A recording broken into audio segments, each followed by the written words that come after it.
Bonjour à toutes et à tous, je suis avec Maxime d'Algo Alto aussi sur le Village Web 3 au CES. Du coup, Maxime, bonjour. Bonjour à tous. Tu peux nous dire un petit peu ce que vous faites et à quoi ça consiste Algo Alto? Bien sûr, mais alors Algo Alto, c'est un bureau de trading pour des institutionnels ou des particuliers qui souhaitent investir sur des actifs numériques, donc les crypto-monnaies. Algo Alto, en fait, met à disposition des outils de trading ou de gestion de risque pour des professionnels en marque blanche ou en partenariat ouvert.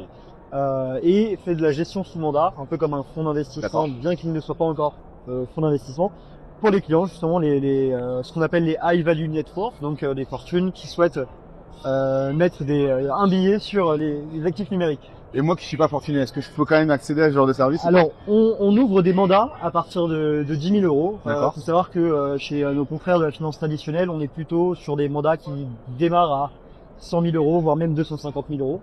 On a fait le choix avec Algo Alto de démarrer avec 10 000 euros pour rendre le marché plus accessible et surtout en écoutant le marché, parce qu'en fait, les clients sont assez frileux pour mettre plus de 50 000 euros pour commencer. Et donc 10 000 euros était le bon moyen de démarrer pour nous, puisque en dessous, on commence à perdre de l'argent par client sur les frais de gestion, enfin sur les frais de dossier, pardon.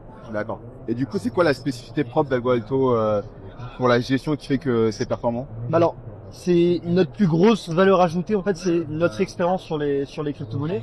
Donc Thomas et moi, les deux responsables du pôle trading d'Algo Alto, on a plus de 5 ans d'expérience dans les actifs numériques.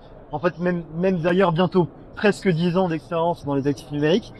Et on a tous les deux plus de 5 ans d'expérience dans la finance traditionnelle en tant que trader quantitatif. Et en apportant en fait notre savoir-faire sur le monde de la finance traditionnelle dans le trading quantitatif, on a profité en fait du levier de la haute volatilité des cryptos pour appliquer nos stratégies de trading et nos stratégies de gestion du risque. Et on s'est rendu compte qu'avec une gestion du risque en fait très stricte, on battait le marché sur les actifs numériques et donc du coup on a pu fournir on a pu produire une très bonne performance pour nos clients et pour Algo Alto en général sur le marché.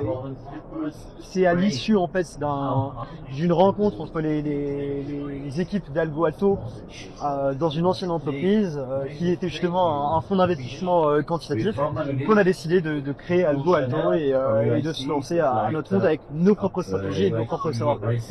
Du coup, j'imagine que les dernières annonces, notamment sur l'ETF et tout, Mais oui, quelque chose qui vous rassure et aide aussi au développement du business. Alors, c'est quelque chose qui aide à l'adoption, c'est quelque chose qui ouvre le marché aussi aux institutionnels. Nous, on le voit, on est en train de signer des partenariats avec des banques, avec des fonds d'investissement qui sont dans justement cette case institutionnelle. Et on voit qu'en fait, il y a un attrait, qu'il y a une confiance aussi sur le marché de la part de ces acteurs qui commencent à considérer Bitcoin comme un actif sérieux. Et du coup, j'ai vu, ça parlait un peu d'IA et tu peux nous en dire un petit peu plus? Oui, alors donc chez Algo Alto, en fait, on développe la partie technologie et la partie technique sur en fait notre savoir-faire en informatique, en gestion du risque et grâce au développement de l'IA, on crée nos propres réseaux neuronaux pour faire de la surveillance, pour faire de l'optimisation sur nos outils, donc optimisation de gestion du risque et optimisation en fait de trading en général. Je tiens quand même à rappeler que chez Algo Alto, on ne fait pas des robots traders avec de l'IA, on n'essaye pas d'anticiper le cours. Puisqu'en fait on pourra jamais l'anticiper, je pense que c'est quelque chose qu'on n'arrivera jamais à faire. Par contre, ce qu'on fait, c'est qu'on entraîne nos outils de trading, on entraîne en fait nos stratégies à être plus performantes, à être plus résilientes, à être plus efficaces sur le marché et à réduire à chaque fois le risque. Et en fait, je me répète, mais c'est en réduisant le risque, au final, qu'on s'en sort sur le marché des cryptos. Et du coup, tu parles de risque, ça veut dire que vous ne faites pas tout et n'importe quoi en termes de crypto, vous allez gérer investir. Voilà. On va dire que les shitcoins, on va les laisser de côté, j'imagine. Alors ça dépend. En fait, on fait exclusivement du quantitatif. Ouais. Donc nous vraiment, on n'est pas dans du gambling. On est vraiment tout ce qu'on peut calculer, on va l'exploiter. D'accord. Et donc en fait sur certaines cryptos, certaines ce qu'on va appeler altcoin ou shitcoin, on va avoir des contraintes qui vont être des contraintes d'ordre quantitatif, puisque niveau liquidité c'est pas encore ça va manquer par exemple de liquidité. Et on a aussi une contrainte qui est une contrainte régulatoire où en fait on va pas pouvoir envoyer nos clients, enfin on va pas pouvoir mettre les fonds de nos clients sur des actifs qui sont des actifs avec des capitalisations de marché trop faibles, puisque en fait ces capitalisations de marché sont en proie à du pump and dump, donc le fait de faire de la manipulation de cours donc à la hausse pour revendre après.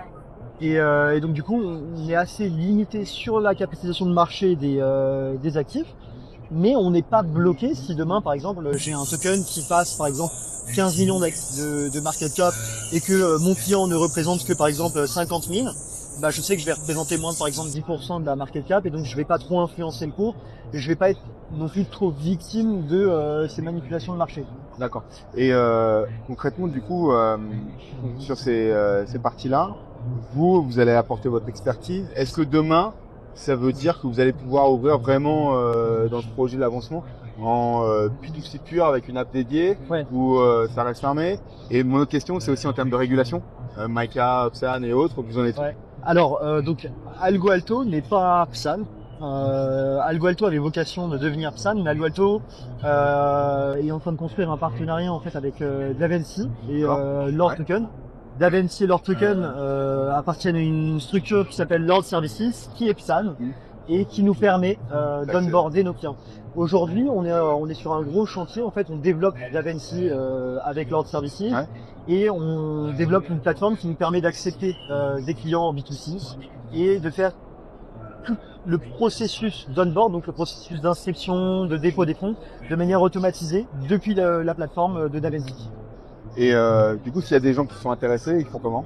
Donc c'est très simple. En fait, ils vont sur davency.com, ils se renseignent sur le mandat, ils ont accès en fait à une évaluation de client. En fait, c'est très important pour nous de comprendre en fait l'attente du client et de comprendre son contexte d'investissement. Ça fait chaque investissement est contextuel et chaque client veut prendre plus ou moins de risques.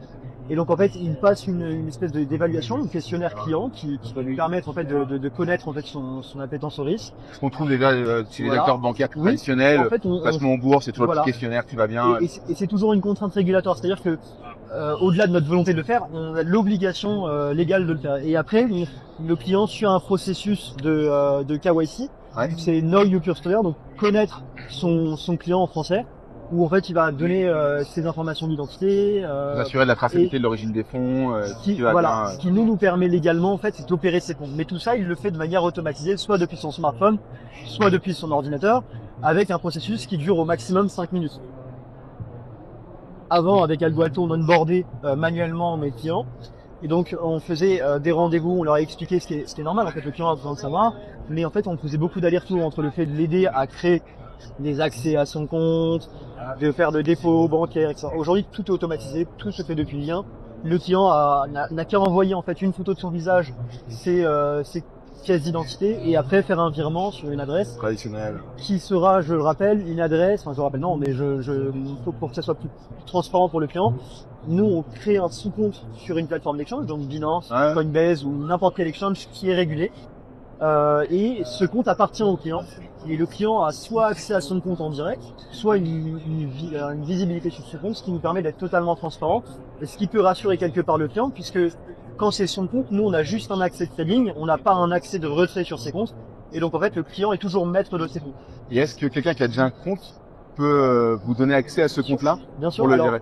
Par exemple, si tu as un compte Binance et que tu veux garder ton compte Binance et que tu n'as pas envie de nous envoyer des fonds et de nous donner la responsabilité de ces fonds, tu peux garder la responsabilité chez Binance en nous donnant un accès via clé API. Ce sont des clés qui nous permettent, nous, avec nos serveurs, de trader sur ton compte.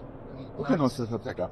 Bah écoute, merci Maxime. Bah merci à toi. Et puis bah à très bientôt. Alors évidemment, quand c'est de l'investissement, on fait des recherches avant. Hein. Oui, voilà. C'est mieux se couvrir. Très important de faire ses propres recherches. Et bah à bientôt. Merci beaucoup. À bientôt.